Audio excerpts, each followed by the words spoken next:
आप सभी का शब्दसाची विंद में बहुत बहुत स्वागत है और मैं हूं आपके साथ प्राची अंबर।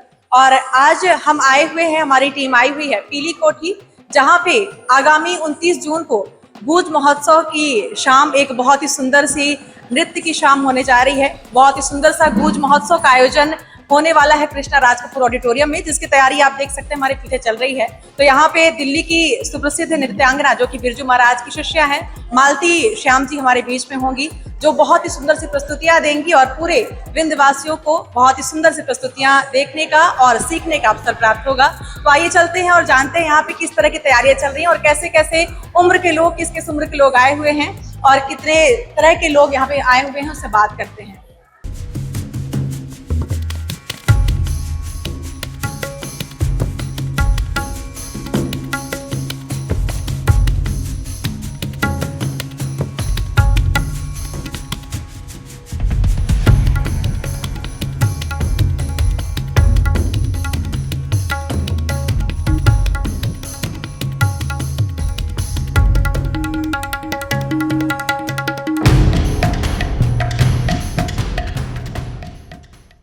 सबसे बहुत ही प्यारी सी बच्ची है, इनसे पहले बात करते हैं। क्या नाम है आपका? खुशिका त्रिपाठी। कब से आप ये सीख रहे हो डांस? ये मेरा दूसरा साल है। पहले भी आप गूंज महोत्सव में शामिल हो हाँ। चुके हो, इस वर्कशॉप में भी? हाँ। तो आप कितने दिन से यहाँ पे आ रहे हो? कितने दिन की वर्कशॉप है? 1 महीना होने वाला है। अच्छा। संडे को हो जाएगा 1 महीना। तो कितना कुछ सीख लिया? आपको लग रहा है आपने कुछ सीखा है? हाँ, बहुत कुछ सीखा है बादल अभी सर से। आगे आगे क्या करना है? आगे भी पार्टिसिपेट करूंगी। अच्छा, तो मतलब आपकी लगभग पूरी कल भी आपकी परफॉर्मेंस है? कल नहीं, हम लोगों की परफॉर्मेंस अब सीधा मंडे को है। हमारी परफॉर्मेंस मंडे को 29 तारीख को है। हाँ। वहाँ पे कृष्णा राज कपूर। हाँ। मैं बेटा आपका संयोगिता मिश्रा। कब से आ रहे हो यहाँ पे वर्कशॉप में? ये मेरा फर्स्ट ईयर है। फर्स्ट ईयर है, मतलब अभी इस साल आप आए हो, 1 महीने से आ रहे हो। Yes, ma'am। कैसा लग रहा है सीख के? बहुत अच्छा लग रहा है। ये किसने बताया आपको? पहले से खुद में शौक था सीखने का या फिर मम्मी पापा ने बोला कि सिखा देते हैं बच्चे को? मुझे डांस का पहले से ही शौक था। फिर जब मम्मी ने मेरे को बताया कि बादल सर उनके स्टूडेंट है, मैंने उनकी वीडियोस देखी तो मेरे को और शौक आ गया कथक सीखने। मतलब कथक का ही आपको शौक था? जी मैम। और देखिए इतनी छोटी सी बच्ची है, अब जहाँ आज दुनिया एकदम मॉडल उसमें जाना चाहती है और भी डांस सीखना चाहती है, जिसमें आप दिखते ज्यादा हैं, लेकिन कथक हमारा जो कल्चर है, हमारी पुरानी संस्कृति है, उसको ये आगे ले जाने के लिए कार्य कर रही है। छोटी छोटी बच्चियां वो सीखने का प्रयास कर रही हैं। बहुत ही सुंदर सा प्रयास है। क्या नाम है आपका? अनवी शर्मा। कैसा लग रहा है यहाँ पे वर्कशॉप में आके? कैसा मुझे लग रहा बहुत है? अच्छा लग रहा है। बादल से बहुत अच्छे सिखाते कितने टाइम तक आप सीखते हैं? मतलब कितना समय दिया जाता है यहाँ पे? हैं। हम यहाँ सुबह 9 बजे से 10 बजे सुबह तक। अच्छा, तो बादल सर से सीख के कैसा लग रहा है आपको? बहुत अच्छा लग रहा है। बहुत अच्छा लग रहा है। आगे भी ऐसे करते रहना है। यस। तो ये उत्सुकता आप देख सकते हैं। ये तो बच्चे हो गए और आप पीछे देखेंगे तो हर वर्ग आयु के लोग यहाँ पे हैं। कुछ महिलाएं हैं, उनसे बात करते हैं।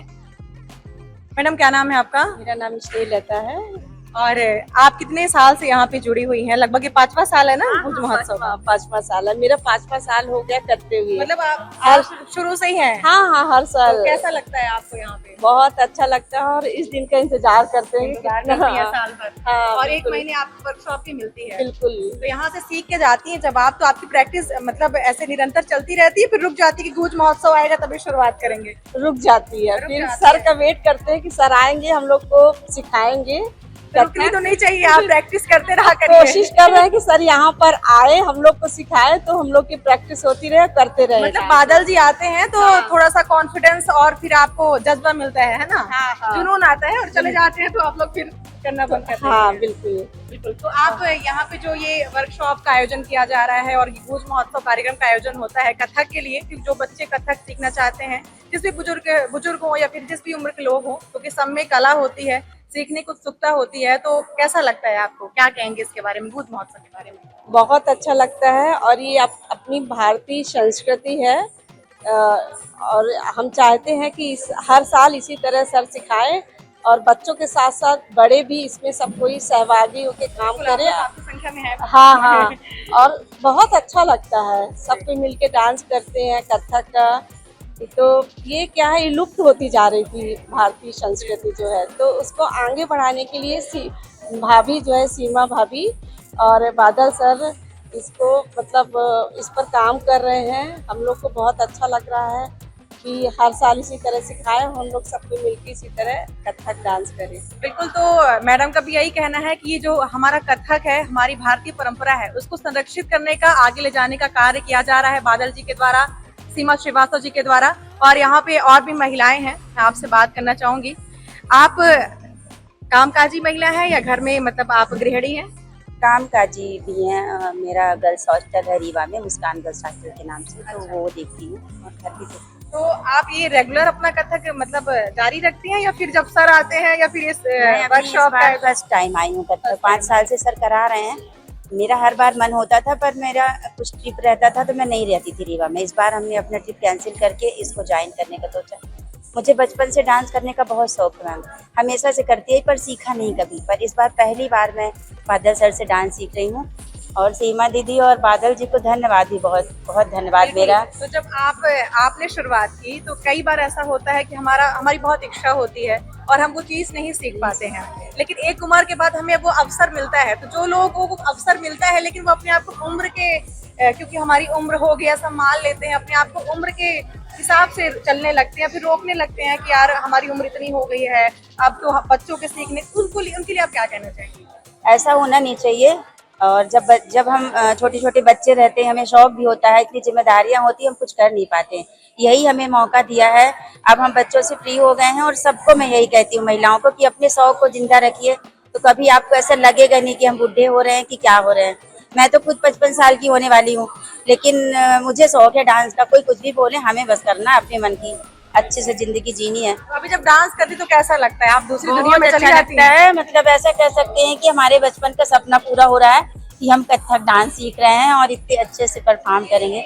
और सर बहुत अच्छा सिखाते हैं, लग रहा था पता नहीं कर पाएंगे कि नहीं, पर सच में बहुत अच्छे से हम लोग 40 दिन में सब लोग ने बहुत अच्छा सीखा है। मतलब आप पहले भी करती थी कथक? आपसे थोड़ा बहुत आता नहीं था कि करती, आपने पर डांस करती बेसिक से हूँ। शुरुआत की? कथक पहली बार करी हूँ। डांस हमेशा करती हूँ, ऐसे फंक्शन वगैरह में, कॉलेज, स्कूल, बचपन से डांस करती हूँ, अपने से ही सीख के, कभी सीखा नहीं है।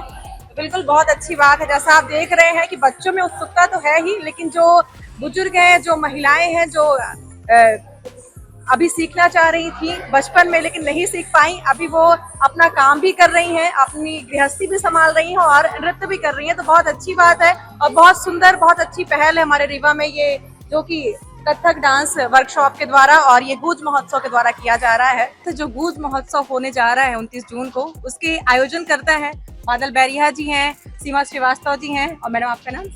संध्या श्रीवास्तव जी हैं। तो सबसे पहले बादल जी से बात करते हैं। सबसे पहले तो आप जानकारी दीजिए हमारे दर्शकों को ये गूंज महोत्सव के बारे में। ये 5वां संस्करण होने जा रहा है ना? जी हाँ, ये हमारी पूरी 1 महीने की वर्कशॉप थी, जिसमें हमने बच्चों को पूरी नृत्य की तालीम दी है, शिक्षा दी है, और वो जो यहाँ पे हमने वर्कशॉप में उनको तैयारी कराई है, उसी का समापन समारोह 29 जून को कृष्णराज कपूर ऑडिटोरियम में शाम को 5:30 बजे से। बिल्कुल, वहाँ पे मालती जी भी आ रही हैं? जी हाँ, दिल्ली से आ रही है मेरी गुरुजी श्रीमती मालती श्याम जी, और पूरी टीम आ रही है, उनकी पूरी जितने संगतकार है सब आ रहे हैं, और उनकी भी एक खास प्रस्तुति होनी है। ये शुरुआत से ही आ रही है ना? जी हाँ जी, ये हमारी लगातार 5 साल से आ रही है। तो बादल जी, जब आपने शुरुआत की यहाँ पे, तो आप यहीं के हैं, हमें पता चला कि आप रीवा से हैं, तो आपने शुरुआत की क्योंकि आप वहाँ पे सीखते हैं मालती जी के यहाँ, तो आपके ज़हन में कैसे आया कि अपने रीवा से शुरुआत करते हैं, कथक के लिए कुछ अपने लिए करते हैं, कथक के लिए जो अपने अच्छा हो सके, जो बच्चे सीखना चाह रहे हैं?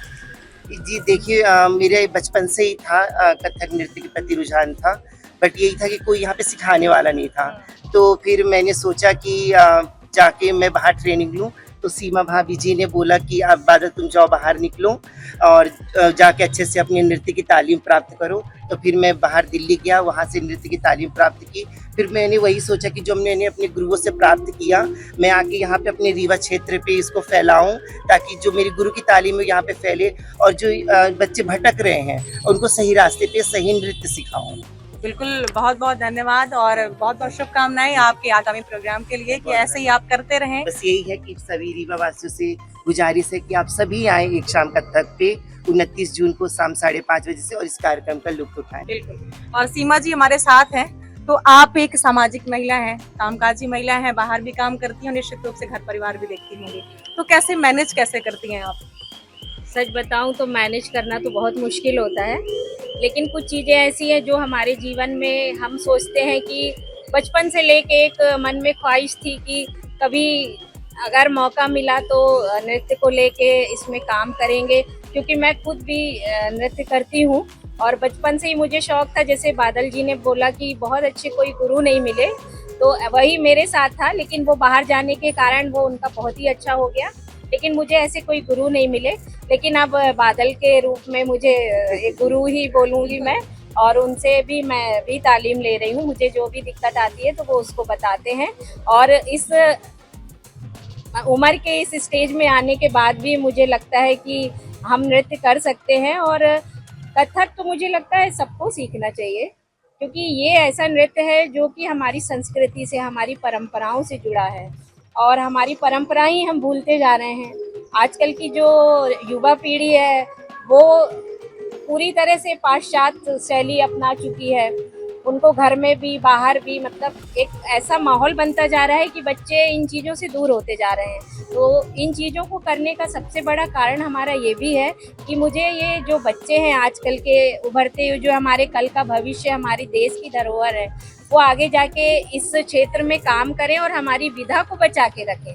बिल्कुल, तो गूंज महोत्सव भी आप समाज के लिए कर रही हैं, तो बहुत अच्छी बात है कि वो जो अभी जो बच्चे हैं या फिर आपकी उम्र की महिलाएं हैं, पुरुष हैं, कोई भी है, अगर वो सीखना चाहते तो उनके लिए एक अच्छा अवसर है, उनके लिए अच्छे गुरु हैं। और तो आप क्या कहना चाहेंगे, जो आपकी उम्र की महिलाएं हैं या आपसे ज़्यादा उम्र की हैं या आपसे कम उम्र की हैं या हमारे उम्र की हैं, तो उनके लिए जो महिला पुरुष कोई भी हैं, तो उनके लिए आप क्या कहना चाहेंगे?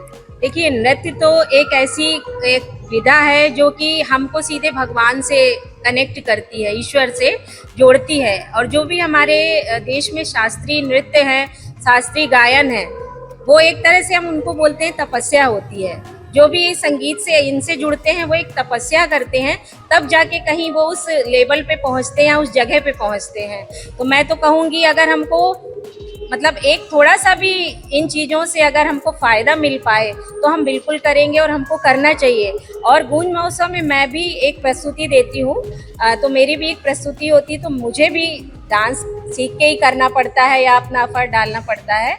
तो जब मैं कर सकती हूँ तो मुझसे छोटे आप सब और जो महिलाएं हैं, हम भी घर में काम करके बाहर आके काम करते हैं, तो वो भी कर सकती हैं। और हमारे बीच में संध्या श्रीवास्तव जी हैं, उनसे भी जानेंगे गूंज महोत्सव के बारे में क्या कहना चाहेंगे आप दर्शकों से। देखिए, बाकी तो दोनों ने बहुत कुछ कह दिया गूंज के बारे में, लेकिन मैं इतना ही कहना चाहूँगी कि इतने बड़े कलाकार हमारे रीवा में आते हैं, और उनके साथ हमारे जो यहाँ छोटे बच्चे हैं, महिलाएं हैं और लड़कियाँ हैं, उनको परफॉर्म करने के लिए एक स्टेज मिलता है। तो उनके पेरेंट्स भी बहुत खुश होते हैं सबको देख के कि आप लोगों ने इतना बड़ा मंच हमारे बच्चों को 1 महीने की प्रैक्टिस में ही प्रोवाइड करा दिया। तो ये हम लोगों के लिए बहुत बड़ा अचीवमेंट है, और मैं चाहूँगी कि इस प्रोग्राम को देखने के बाद जितने भी रीवा में महिलाएं, पुरुष, बच्चे जो भी सीखना चाहते हैं वो हमारे बादल सर से आके सीख सकते हैं। और हमारी क्लासेस हम लोग रेगुलर करने की कोशिश करेंगे, और वैसे भी अब कुछ 3-4 महीने बाद एक दोबारा से वर्कशॉप होगा। तो जो बच्चे चाहेंगे कि हम ये एक इतनी बड़ी नृत्य विधा को सीखें, वो ज़रूर आके यहाँ पे एडमिशन ले सकते हैं। और हमारे गूंज महोत्सव में आप लोग सभी आमंत्रित हैं 29 जून को शाम 5:30 बजे। और सभी आइए, हमारे साथी कलाकारों का उत्साह बढ़ाइए, हमारे जो अतिथि कलाकार हैं उनका उत्साह बढ़ाइए। आप सबसे मेरी यही एक गुजारिश है। बिल्कुल, और बहुत बहुत शुभकामनाएं शब्दसाची वृंद की तरफ से आप सभी आयोजनकर्ताओं को। आपका ये कार्यक्रम सफल हो, हम भी यही शुभकामनाएं करते हैं। बहुत बहुत धन्यवाद। 29 जून शाम 5:30 बजे से आप सभी को आना है एक शाम कथक के नाम।